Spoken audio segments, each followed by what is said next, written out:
13th. We're at Lincoln Park for the Mary McLeod Bethune statue rededication for the 50th anniversary. I'm Corinne Davenport. Do we have your permission to record this interview? You do. Alrighty, and you want to introduce yourself? Yes, I am Dr. Connie Rivers Mitchell, President of the Daytona Beach, Florida section of National Council of Negro Women and an alumna of Bethune-Cookman University. Amazing. So can you tell us just what brought you here today? Well, I had to come. I was here the entire week because earlier this week, the National Museum of African American History and Culture unveiled privately their new exhibit about Dr. Mary McLeod Bethune and her work with activism, and not just about her, but also about other Black women in the United States who have worked towards equality for women. Amazing. Yeah.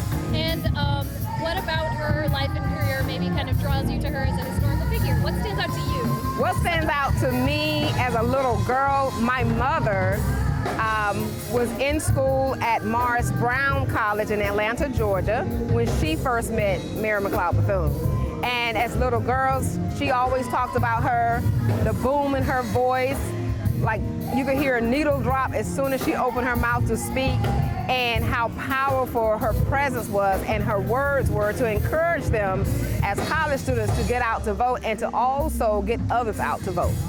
Yeah, so I grew up with that.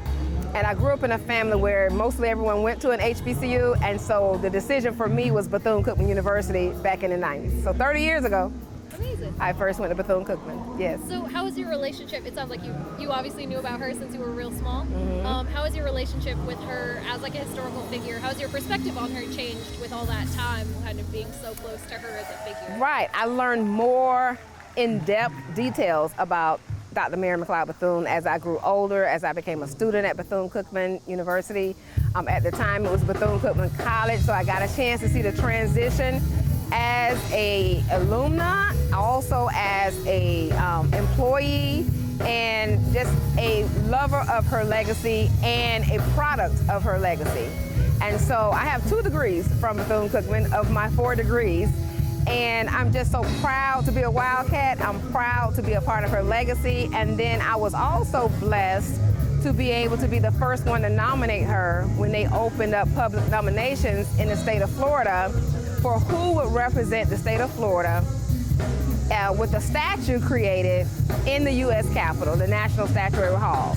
And so to see that transpire just from my being obedient to say, let me nominate Dr. Mary McLeod Bethune, to the point of where we are today, where so many celebrations are happening and reenactments are going on. It's just amazing to be on this journey to see all of this come to fruition, because she was such an amazing person, not just for Black people, but for all Americans, because you got to think about, she helped to write the Charter for the United Nations, which we still use until this day. And just this week on her birthday is when the NATO summit started. So all of that was just cataclysmic together when we think about the impact, the seeds that she planted for all of us. Yeah. And what drew you to the school in the first place? What drew me to Bethune-Cookman in the first place was seeing the Marching Wildcats in Georgia when they played. The football team played against a nearby HBCU where I'm from, Georgia, and saw the band marching in. Some other divine instances happened that I was able to actually attend Bethune-Cookman, but I gave up a full scholarship to another huge university to go to Bethune-Cookman. And I was a Marching Wildcat, one of the first women to play the trombone in that band, yes. One of my best friends plays trombone. That's unrelated. Other Yep. So what all did you study there? What all did you learn there? Sure. What was that experience? Well, during my matriculation, I studied chemistry, so I have my Bachelor of Science degree in chemistry from Bethune-Cookman.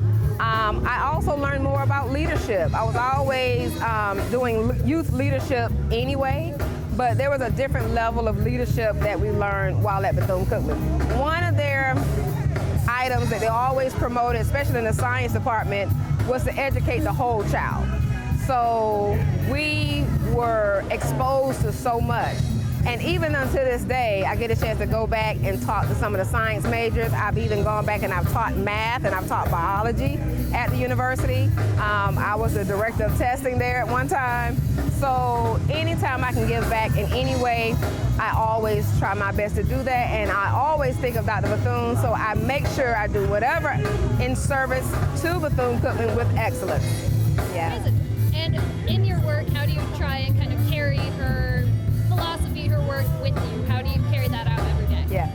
The last tenet of her last will and testament was about leaving the responsibility to children. I'm an educator, and I've been an educator for over 20 plus years. And one of the things I make sure is not just looking at a child, but you make sure that you are educating the entire child just like they did for us.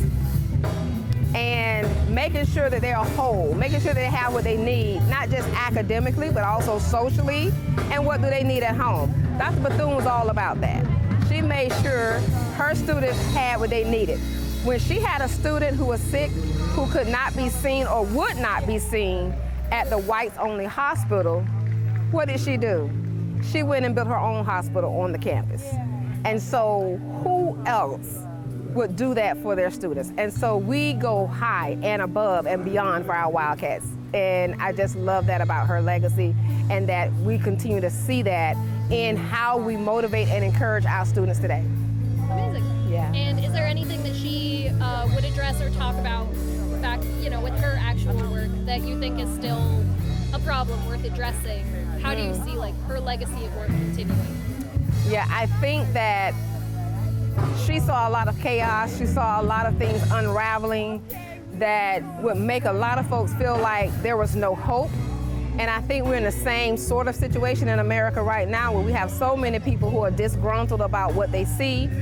But if you just go back and look at what brought her to where she is today, or what brought her legacy to what it is today, you will know that no matter what you see around you, no matter how chaotic it looks and sounds, there is still hope, and God is still in the plan. Just have faith. Amazing. Is there anything else you want to mention about yourself, Mary McLeod Bethune, your work? I have just been so in awe. One of the things that many people don't talk about is her faith in God. And so when we were in school, we learned about, she started the school with 5 little girls, her son, $1.50, and faith in God. But then along the years, people have stopped dropping and started dropping that part. And I don't think people understand the level of faith a person like her had to have to get all the things done that she got done. She had the ear of 5 presidential administrations. And no one else could say they had that, to make the kind of impact to help integrate the armed forces, the entire armed forces, to help the Tuskegee Airmen come about, to have women going into the armed forces. All of that was because of the seeds that Mary McLeod Bethune planted. And so when you look at all of the things that she had done, even with the United Nations, everything that she did has some reflection on us as Americans today and the freedoms that we enjoy today. And so you cannot think about American history without thinking about Mary McLeod Bethune's history and her legacy.